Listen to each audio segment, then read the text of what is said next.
4000 साल पहले जब दुनिया अंधकार में डूबी थी, जब इंसान सिर्फ जिंदा रहने की कोशिश कर रहा था, तब एक शहर उगता है। एक ऐसा शहर जो सितारों से बात करता था, जहाँ ज्ञान बहता था और जहाँ सभ्यता ने पहली बार आंखें खोली। और उस शहर का नाम था बेबीलोन। क्या वाकई में बेबीलोन में इंसानों ने सब कुछ सीखा? आखिर बेबीलोन को क्यों धरती का स्वर्ग कहा जाता है?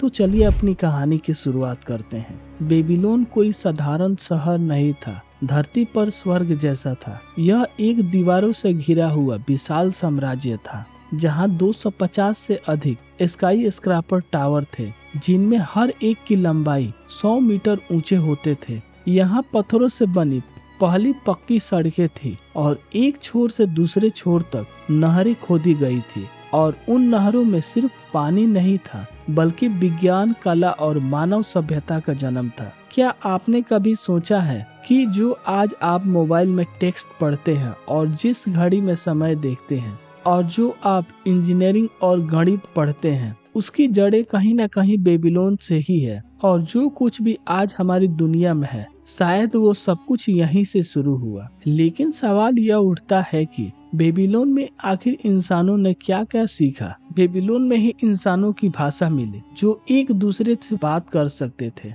दुनिया की पहली लिपि क्यूनिफॉर्म, जिसे गीली मिट्टी की पट्टियों पर लकड़ी के कलम से लिखा जाता था। बेबीलोन में ही पहला अबाकस बनाया गया, जो आज के कैलकुलेटर का दादा भी कहा जा सकता है। बेबीलोन में 60 के आधार पर समय की गणना बनाई, जो 60 सेकंड में 1 मिनट होते हैं, और 360 डिग्री का कोण भी बनाना सीखे। बेबीलोन में ग्रहों की गति को समझना सीखा, ग्रहणों की भविष्यवाणी करना सीखा, चंद्र कैलेंडर का निर्माण किया, जिसे समय मापा जाने लगा। सूखी जमीन को कैसे उपजाऊ बनाना, इंसानों ने बेबीलोन में बहुत सी चीजें सीखी थी। कहा जाता है कि बेबीलोन में राजा हम्मुराबी ने दुनिया का पहला लिखित कानून बनाया, जिसे कोड ऑफ हम्मुराबी भी कहा जाता है, जिसमें 282 कानून थे और कौन सा अपराध किस सजा के लिए काबिल है, यह पहली बार तय हुआ।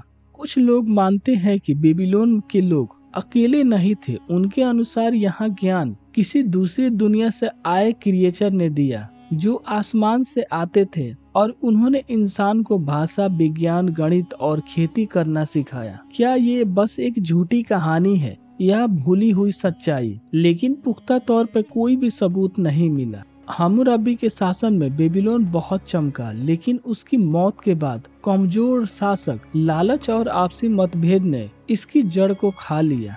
और फिर आए आक्रमणकारी असूरियन, फारसी, ग्रीक और अंत में रोमन ने। हर किसी ने इस टाउन को एक एक करके नोच डाला और इसे खोखला कर दिया। पर इतिहास ने फिर से करवट ली।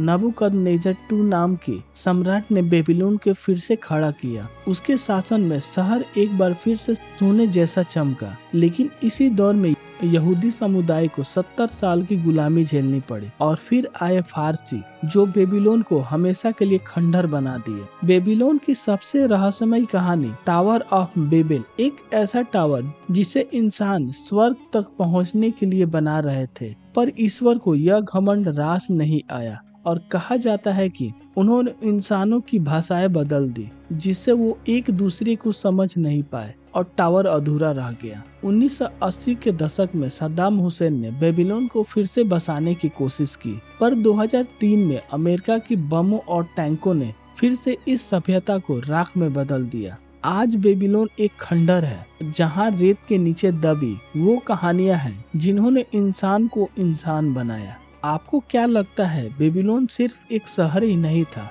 बल्कि इंसान की पहली रोशनी थी। तो इस वीडियो को लाइक करें और चैनल को सब्सक्राइब करें।